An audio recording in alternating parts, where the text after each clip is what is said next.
Hello बच्चों, आइए इस प्रश्न को देखते हैं। ग्राफीन पुटिकाओं का निर्माण किस भाग के सक्रिय विभाजन के फलस्वरूप होता है? विकल्प ए पेरिटोनियम, विकल्प बी जनरल एपिथेलियम, विकल्प सी संवेदी स्तंभी एपिथेलियम या विकल्प डी कॉर्पस कैवर्नोसा। इस प्रश्न की जो मुख्य अवधारणा है, मुख्य अवधारणा वह है ग्राफीन पुटिकाएं। ग्राफीन पुटिकाएं, यहाँ पर हम देखेंगे कि जो ग्राफीन पुटिकाएं होती हैं उनका निर्माण किस प्रकार होता है। तो सबसे पहले यदि हम बात करें तो जो जनन एपिथेलियम होती है जिसकी कोशिकाएं द्विगुणित होती हैं, जनन, यहाँ पर हम लिखेंगे जनन एपिथेलियम।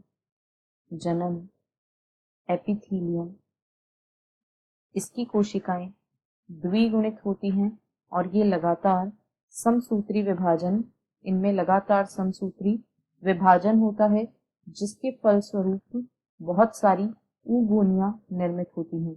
इनमें होने वाले समसूत्री विभाजनों के फलस्वरूप बहुत सारी ऊगोनिया का विकास होता है।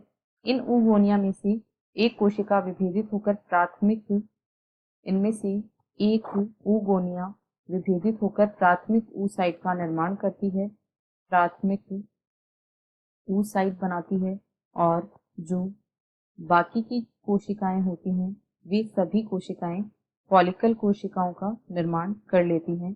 अन्य सभी कोशिकाएं फॉलिकल या पुटक कोशिकाएं बना लेती हैं। फॉलिकल या पुटक कोशिकाएं यहाँ पर निर्मित हो जाती हैं। सबसे पहले जो जनन एपिथेलियम की द्विगुणित कोशिकाएं होती हैं उनमें समसूत्री विभाजन के फलस्वरूप बहुत सारी ऊगोनिया बनती है। इन ऊगोनिया में लगातार एक कोशिका जो होती है वह प्राथमिक ऊसाइट का निर्माण कर लेती है तथा शेष अन्य कोशिकाएं पुटक कोशिकाओं का निर्माण करती हैं। अब यह जो प्राथमिक ऊसाइट है इसमें अर्धसूत्री विभाजन होता है, इसमें अर्धसूत्री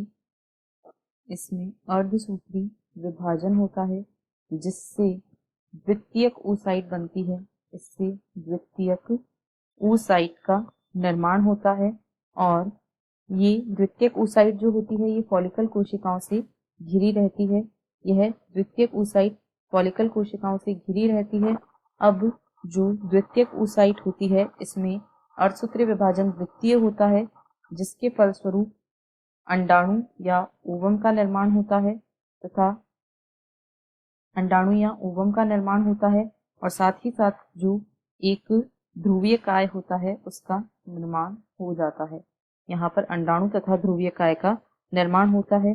अब यह जो द्वितीयक ऊसाइट विकसित होती है, यह द्वितीयक ऊसाइट अब आगे विकास के द्वारा ग्राफीन पुटक का निर्माण कर लेती है। अब यहाँ पर ग्राफीन पुटक का निर्माण होता है। इस प्रकार जो ग्राफीन पुटक होता है यह जनन एपिथेलियम की कोशिकाओं में सक्रिय विभाजन से बनता है, न कि पेरिटोनियम, संवेदी स्तंभी एपिथेलियम या कॉर्पस कैवर्नोसा की कोशिकाओं में विभाजन से। इसलिए विकल्प बी इस प्रश्न का सही उत्तर है। आशा है आपको प्रश्न समझ आया होगा। धन्यवाद।